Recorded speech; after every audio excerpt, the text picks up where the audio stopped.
নমস্কাৰ, মই শ্ৰী বনমালী। মোৰ বি আছাম বনমালী ইউটিউব চেনেললৈ আপোনালোকক সকলোকে স্বাগতম জনাইছোঁ। আজি আকৌ পুনৰবাৰ মই ফিল্ডত আছোঁ। আমাৰ ফিল্ডৰ পৰা কেইবাজনে চাকৰি পাইছিলে যোৱা ফৰেষ্ট ডিপাৰ্টমেণ্টত। আজি তাৰে লগত এজন মোৰ গাঁৱে হয় দাদা হিচাপে এজন আছে। এজন নমস্কাৰ, মোৰ নাম শ্ৰী ক্ষীৰোদ শইকীয়া। মোৰ ঘৰ ধেমাজি মাছখোৱা 1 নং বৰাজান গাঁৱত। মই ফৰেষ্ট ডিপাৰ্টমেণ্টৰ APF কনষ্টেবলত চিলেকশ্যন। কষ্ট বুলি ক'বলৈ গ'লে কি হ'ব, মানুহে সদায় হাৰ্ড ৱৰ্ক কৰিব লাগিব। সপ্তাহটোত 3 দিন বা 2 দিন হাৰ্ড ৱৰ্ক কৰিবই লাগিব। তোমাৰ যদি মাৰিব দিছে বোলে এই 3200 মিটাৰ তুমি মাৰিব লাগিব, তুমি 4800 মাৰিব লাগিব, 6 কিলোমিটাৰ মাৰিব লাগিব। তেনেকৈ দৌৰিলে মানে অকণমান ইম্প্ৰুভ হয় বেছি দৌৰাৰ ক্ষেত্ৰত। এনেই এতিয়া ফৰেষ্ট ডিপাৰ্টমেণ্টৰ তোমাৰ কেইটা বিভাগত তুমি এতিয়া পাইছা? মই বৰ্তমান এটা বিভাগত পাইছোঁ। মই APF কনষ্টেবলত পালোঁ। APF কনষ্টেবল এতিয়া তোমাৰ ফৰেষ্ট গাৰ্ড আছিলে ন? ফাৰ্ষ্ট মিনিট দিয়া আছিলে ফৰেষ্ট গাৰ্ড, কিন্তু মই APF কনষ্টেবলত চিলেক্ট হ'লোঁ। এনেই তুমি ফিজিকেলত কিমান নম্বৰ পাইছিলা? মই ফিজিকেলত 32.64 পাইছিলোঁ। 10 দিয়াৰ পিছত তোমাৰ ভাইভাৰ এনেই ভাইভাৰ আছিলা ন? অইল ভাইভাৰ, য'ত নকয় মৌখিক পৰীক্ষা, মুখে সোধা ন? এই মৌখিক পৰীক্ষা তোমাৰ এনেই কি সুধিছিলে? এনেই মৌখিক পৰীক্ষাত মই বৰ্তমান মানে যেতিয়া মই সোমাই গৈছিলোঁ, তেতিয়া মই সোমাই গৈ পিনে মই প্ৰথম নমস্কাৰ দিলোঁ। নমস্কাৰ দিয়াৰ পিছত মোক সুধিলে যে তোমাৰ নামটো কি সুধিলে। মই ক'লোঁ নমস্কাৰ, মোৰ নাম শ্ৰী ক্ষীৰোদ শইকীয়া বুলি ক'লোঁ। কোৱাৰ পিছত আকৌ সুধিলে তোমাৰ ঘৰ ক'ত বুলি সুধিলে। মই বোলো ধেমাজি মাছখোৱা বুলি ক'লোঁ। তাৰপৰা তেনেকৈ কোৱাত তাৰপৰা বহিবলৈ দিলে। তাৰপৰা মই থেংক ইউ ছাৰ বুলি ক'লোঁ। বহাৰ পিছত মোক লগে লগে সুধিলে তোমাক ফৰেষ্টৰ চাকৰিটো তোমাক কি কাৰণে লাগে বুলি সুধিলে। ফৰেষ্টৰ চাকৰি কিমান লাগে? হয়, সেই বুলি সোধাৰ পিছত তাৰপৰা মই ক'লোঁ ছাৰ বোলো মোৰ ঘৰৰ বিশেষ আৰ্থিক অৱস্থা পাতি ভাল নহয়, ভাল নোহোৱাৰ কাৰণে মোক বিশেষ চাকৰিটো প্ৰয়োজন সেই বুলি কোৱা। তাৰপৰা ঠিক আছে বুলি ক'লে। তাৰপৰা মোক প্ৰশ্ন সুধিলে।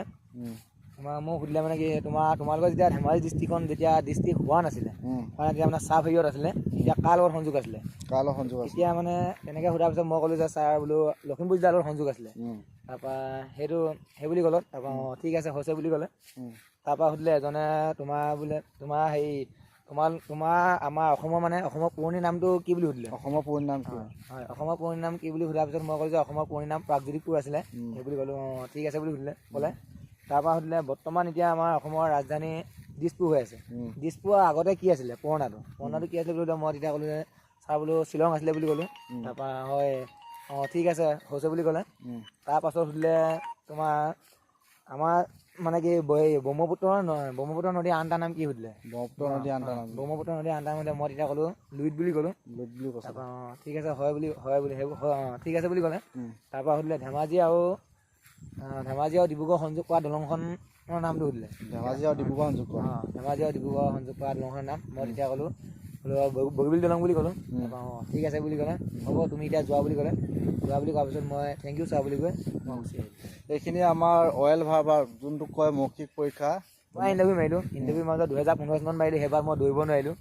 নেক্সট 6662 মাৰিলোঁ। তাত মই ৰিটেৰ্ণ দিব নাপালোঁ। নেক্সট আকৌ 2134টা পোষ্ট ওলালে, তাত মাৰিলোঁ। তাত 2 নম্বৰমান কমিলে মোৰ হিচাপত। তাত ৰিটেৰ্ণ বেয়া হ'ল। নেক্সট আকৌ কামাণ্ডোত মাৰিলোঁ। কামাণ্ডোত চব গোটেইখিনি ভালেই হৈছিলে, কিন্তু ভাইভাত নম্বৰ নিদিলে। ভাইভাত নম্বৰ নিদিয়াৰ কাৰণে মই .55ত থাকি গ'লোঁ। থাকি যোৱাৰ পিছত তেতিয়া তেতিয়া বিশেষ আৰু নামাৰিম বুলিয়ে ভাবিছিলোঁ।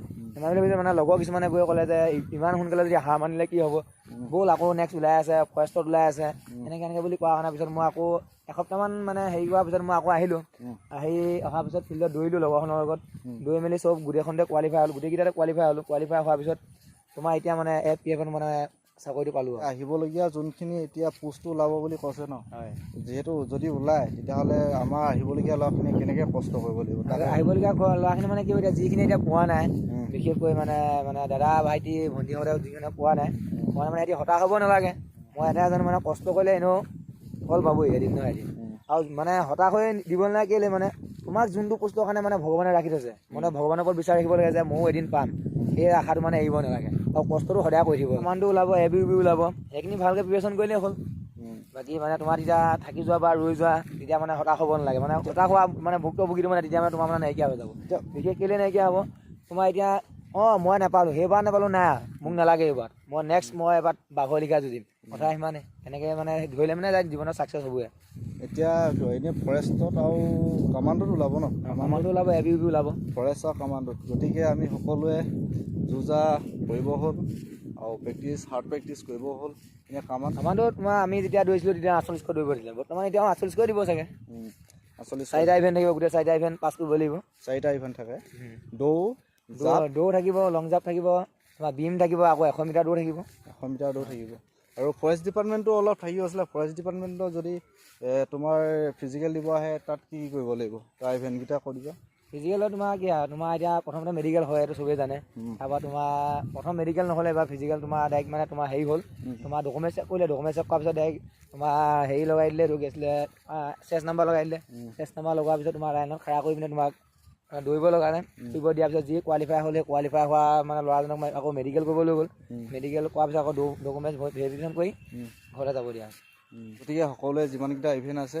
গোটেইকেইটা ইভেণ্ট ধুনীয়াকৈ প্ৰেক্টিচ কৰক আৰু হাৰ্ড প্ৰেক্টিচ কৰক নিশ্চয় এদিন সফলতা পাব আৰু মোৰ ইউটিউবৰ বিষয়ে অলপ কৈ দিয়া ইউটিউবটো মানে ইয়াৰ এতিয়া নতুনকৈ বৰ্তমান খুলিছে তাৰ চেনেলটো ছাবস্ক্ৰাইব কৰি দিবা লাইক কমেণ্ট শ্বেয়াৰ কৰি দিবা বন্ধুবৰ্গলৈ যাতে চেনেলটো আগবাঢ়ি যায় থেংক ইউ